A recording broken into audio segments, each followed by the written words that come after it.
দেশের ব্যাংক খাতে সুশাসন ফেরাতে বাংলাদেশ ব্যাংকের স্বায়ত্তশাসনের দাবি জানিয়েছেন অর্থনীতিবিদরা। তাদের দাবি, গভর্নর পদে রাজনৈতিক নিয়োগ বন্ধ করতে হবে। মঙ্গলবার পিআরআই এর আলোচনায় তারা এমন অভিমত দেন। এতে বিএনপির স্থায়ী কমিটির সদস্য আমির খসরু মাহমুদ চৌধুরী বলেন, কেন্দ্রীয় ব্যাংক সহ আর্থিক খাতের গুরুত্বপূর্ণ প্রতিষ্ঠানে রাজনৈতিক নিয়োগ না করার পক্ষে তার দল।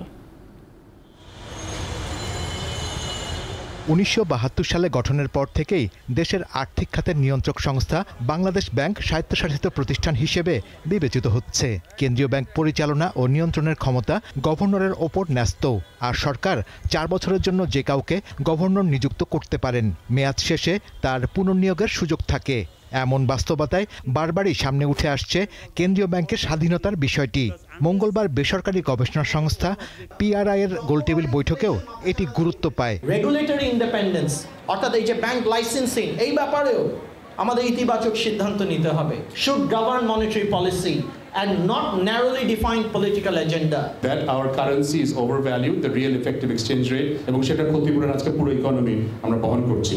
সেখানে যদি আমরা একটা প্রপার ফাংশনিং সেন্ট্রাল ব্যাংক পেতাম, নিশ্চয়ই আমরা এই বিপদে পড়তাম না। কেন্দ্রীয় ব্যাংককে রাজনৈতিক হাতিয়ার হিসেবে ব্যবহার না করার দাবি ওঠে আলোচনায়। বাংলাদেশ ব্যাংকের পেশাদারিত্ব বজায় রাখার দাবি জানান বক্তারা। রাজনৈতিক একটা হস্তক্ষেপ ছিল, রাজনৈতিক হাতিয়ার হিসাবে এই কেন্দ্রীয় ব্যাংকটা ব্যবহার করা হয়েছে to not only to provide loans to people যাদের হয়তো ক্রেডিবল কোনো বিজনেস কিংবা ভালো কেপিআই না করেই দেওয়া হয়েছে, সেটা একটা রয়েছে, ইন্টারনাল উইকনেসেস রয়েছে, তারপরেও রাজনৈতিক সংশ্লিষ্টতার কারণে।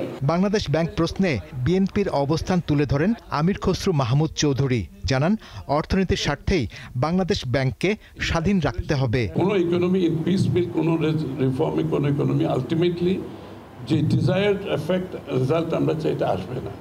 সো বাংলাদেশ ব্যাংকের reform is a must and through reform is for independence. কেন্দ্রীয় ব্যাংকের স্বায়ত্তশাসনের পাশাপাশি শেয়ার বাজারকেও শক্তিশালী করার উপর জোর দেন বিএনপির এই নেতা। ইন আইসোলেশন দেখার আসলে সুযোগ নাই। শাহরিয়ার ইমন, দীপ্ত সংবাদ, ঢাকা।